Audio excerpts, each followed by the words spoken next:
Chair recognizes Lady Sarah Gordo, Representative Upmeyer, for her opening day remarks. Thank you, Mr. Speaker. Ladies and gentlemen of the House, our families and guests here today, and to all Iowans watching and listening online, welcome to the 86th General Assembly of the Iowa House of Representatives.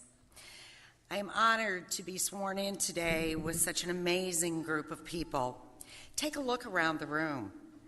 The variety of expertise and experience here is impressive. You bring with you a wealth of perspective that will enrich the work that we do here.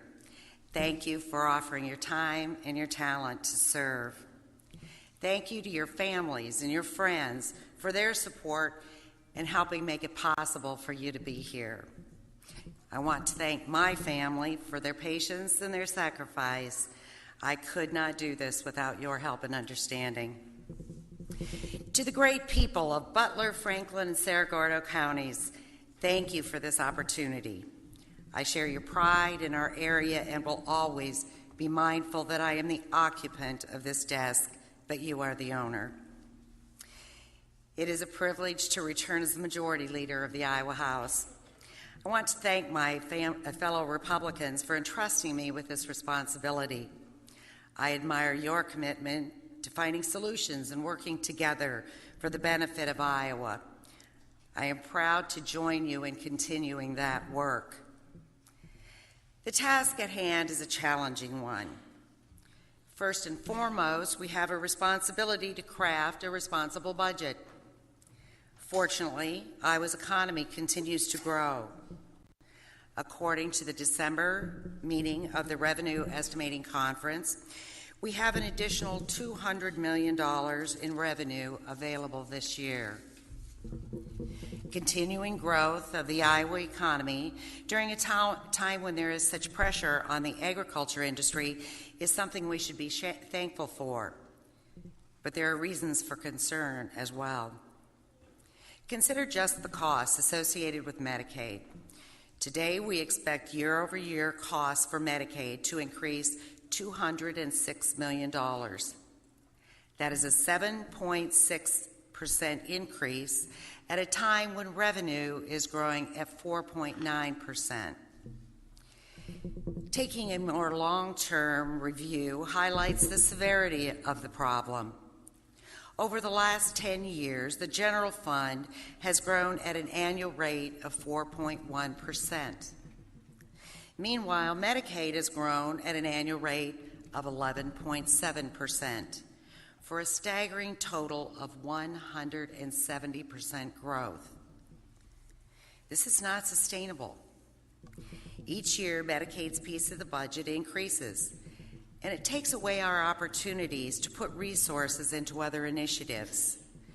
We are well on our way to being forced to choose between medical services or educating our kids. Providing tax relief to the hardworking people of Iowa is a priority for many of us here in this chamber. I know many of you share my interest in investing in a world-class education system, increasing access to job training. Maybe you want to invest in infrastructure, school choice, renewable energy.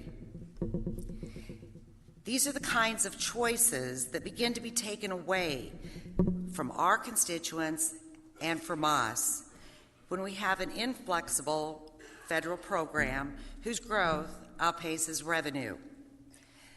But challenges present opportunities.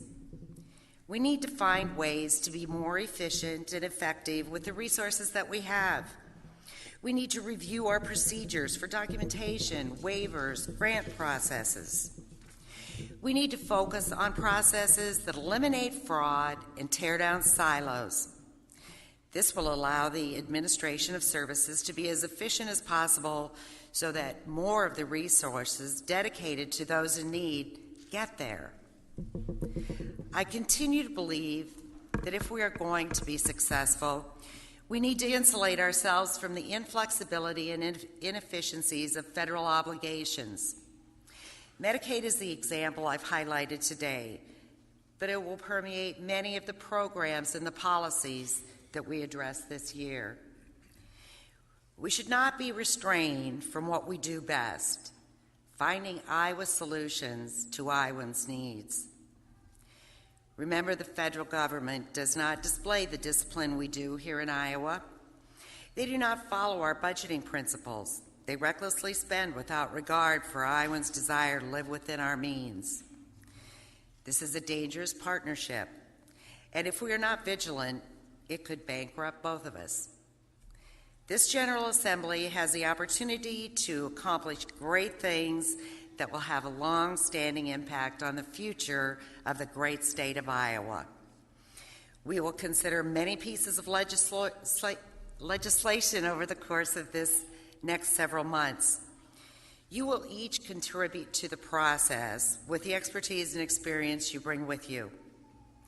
The vast majority of the bills that we take up will receive a consensus of the support, bearing the fingerprints of Democrats and Republicans, urban legislators and rural legislators, freshmen, as well as Jack Drake and Dennis Cahoon. Our best work is done when we come together and find solutions for the challenges our constituents face. This is the tradition of this chamber, this building, and this state. Our opportunities are in front of us, so let's get to work. Thank you, Mr. Speaker.